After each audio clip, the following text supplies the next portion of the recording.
যেসব বিয়েতে চুক্তি করে বরযাত্রী যাওয়া হয়, ওইসব বিয়েতে যাওয়া যাবে কি?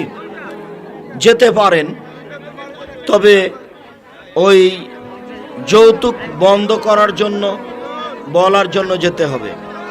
যৌতুক অনেক সময় মেয়ের বাপ নিরুপায় হয়ে নির্যাতিত হয়ে দেন।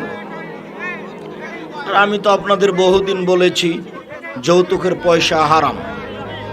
ভিক্ষা করা পয়সা দিয়ে চাউল কিনে ইবাদত করলে ইবাদত কবুল হবে।